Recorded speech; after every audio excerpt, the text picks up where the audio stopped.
పూరా లోకల్. ఇప్పుడు ఉన్న యువకులు ఎక్కువగా డ్రగ్స్కి మత్తుకి గాంజాయికి బానిసలు అవుతున్నారు. యాక్చువల్లీ మీరు ఎప్పుడైతే హైదరాబాద్ పార్లమెంట్ టికెట్ నియోజకవర్గంలో అక్కడ పోటీ చేస్తున్నప్పటి నుంచి కూడా యువతలో మీరంటే ఒక తెలియని ఫాలోయింగ్ వచ్చిందంటే మీ మాటలు వినడానికి చాలా శ్రద్ధ చూపారు చాలామంది ఈ మత్తుకు బానిస అవుతున్న వాళ్ళకి మీరు ఏం చెప్పాలనుకున్నారు? బీదరికం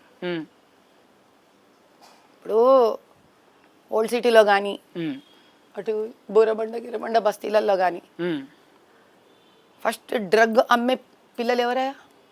బీదవాడే కదా. అవును, బీదరికమయ్యా. ఆడికి చదువుకోవడానికి డబ్బులు లేవు, ఆడ అమ్మా నాయనకి ఇల్లు గడపనికి డబ్బులు లేవు. ఆ బీదరికంలో వాడు ఏం చేస్తాడు? డ్రగ్లు అమ్మడానికి రెడీ అవుతాడు. డ్రగ్ అమ్మేటప్పుడు చూస్తా వాడికి బాధ ఉంది కాబట్టి డ్రగ్ అమ్ముతున్నాడు. వాడు 2 నిమిషాలు ఏం చేస్తాడు? అరే ఇదేదో కొంచెం తీసుకుంటే నా బాధలు కూడా తీరుతాయేమో అనుకుంటాడు. వాడు తీసుకుంటాడు, వాడు అమ్ముతాడు. ఒక్కసారి డ్రగ్ తీసుకోవడం మొదలుపెట్టినాక వాళ్ళు ఇంకా మానవత్వం ఏడుంటుంది ఆయన? వాళ్ళని నేను ఏమనాలి? ఆ డ్రగ్గులు అమ్మేటోడిని, ఆ డ్రగ్ వాడికి సప్లై చేసేటోడిని చంపేయాలి. నువ్వు వాడిని తీసేయాలి సిస్టంలో నుంచి. అది వాళ్ళని పట్టుకొని పోలీసులకు చెయ్యాలి, నువ్వు అసలు శిక్ష వెయ్యాలి. దాన్ని పెంచుతూ పెద్దగా చేసి ఆడ నుంచి డబ్బులు వస్తుంటే రాజకీయ ప్రయోజనానికి వాడుతున్నారు రాజకీయ నాయకులు అనాలి. కానీ చివరికి బస్తీలో బీద యువకుడు ఆడి కడుపు కోసం చూస్తాడు. అమ్మ కష్టపడుతూ చూస్తూ ఉంటాడు, వాడు నాయన కష్టపడుతూ చూస్తూ ఉంటాడు. నాకు ఇంత వయసు వచ్చి నేను వాళ్ళకి ఏం సహాయం చేయలేకపోతున్నాననే బాధ వాడికి. ఏం చేస్తాడయ్యా వాడు?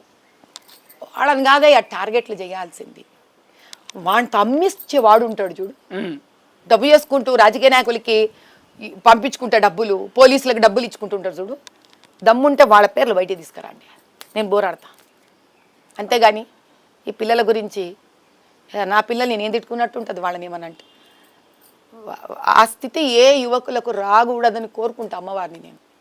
వాళ్ళని వాడుకొని దందా చేసేటోడు ఉన్నాడు చూడు, వాడికి అమ్మవారు కనుక నా మాట వింటే వాడి కాళ్ళ చేతిలో పడిపోవాలని కోరుకుంటారు అమ్మవారిని పరమేశ్వరుని. ఈరోజు ఇట్లాంటి యువకులను వాడకూడదని కోరుకుంటాను నేను. డీలిమిటేషన్ పైన మీ అభిప్రాయం ఏంటి? కనీసం బీజేపీ సర్కారులైనా న్యాయబద్ధమైన డీలిమిటేషన్ జరగాలి. ఎందుకంటే ఆ మహానుభావుడు డాక్టర్ రాజశేఖర్ రెడ్డి గారి డీలిమిటేషన్ ఏంది తెలుసా ప్రయోజనం? దానివల్ల ఎంఐఎంని పట్టు గట్టిగా చేసి కూసబెట్టిండు. బాగా ఏం తినిపించిండు, ఆయన ఏం తినిండో ఇద్దరు. అదే వారసత్వం కొడుకు కూడా వచ్చేది వేరే కథ. కానీ అంతకుముందు హిందువులు ఉండే ఏరియాని ఎంత దారుణంగా ఓల్డ్ సిటీని డీలిమిటేషన్లకు మార్చిండ్రంటే ముస్లిం మెజారిటీ పెరిగి ఏం చేసినా హిందువులు గెలవకుండా ఉండేటట్టు డీలిమిటేషన్ చేసిండ్రు. ఈసారి కనీసం భాజపా సర్కార్లోనైనా న్యాయబద్ధంగా డీలిమిటేషన్ జరగాలని కోరుకుంటున్నాను. అంటే త్వరలో ఎలక్షన్ సంబంధించి మహిళా రిజర్వేషన్లు కూడా పెరగాల మహిళా రిజర్వేషన్. ఎందుకంటే కనీసం మహిళలకు బాధ అన్న ఉంటుంది.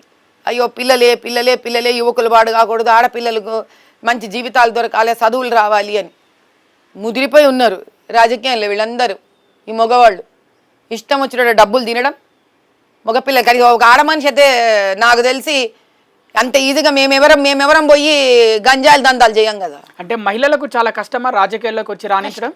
ఎందుకు నా మీద 100 ట్రోల్స్ మాట్లాడుతుంది ఇప్పటిదాకా నీవు. ఆడవాళ్ళకి మాకు కొంచెం ఒక లిమిటేషన్ ఉంటుందయా. అంటే అసహ్యంగా ఎట్లా పడితే అట్లా మాట్లాడుతుంటే పోలేము, వాళ్ళలాగా మేము ఆ బూతులు తిట్టలేం కదా. సో ఒక లిమిటేషన్ ఉంటుంది. ఆవేశం చూపించగలం, అన్యాయం అయిపోతుందని ఆవేశం చూపించగలం, కానీ దాన్ని భాష రూపకంగా చెప్పలేరు. అసహ్యంగా ఉంటుంది కదా. ఏందది? అందుకే మీరు మాట్లాడినప్పుడు కోపము, అది బాధ అవి కనిపిస్తాయి, కానీ ఆ భాషలో ఎలాంటి తప్పు కనిపించదు. అంతే మాట్లాడలేం కదా నాయన. నేను శాంతంగా నవ్వుకుంటే 2 బూతులు వేయలేను కదా. కాబట్టి ఏముంటుంది? తల్లిగా బాధ ఉంటుంది, ఆవేశం ఉంటుంది. అయ్యో నా వాళ్ళు ఇట్లా పాడైపోతున్నారే, వస్తున్నా నేను ఊరుకొని రా అని చెప్పగలను. కానీ తిట్లేను కదా. అసహ్యంగా ఉంటుంది. స్త్రీ అనే కాదు, మనిషిగానే అసహ్యం.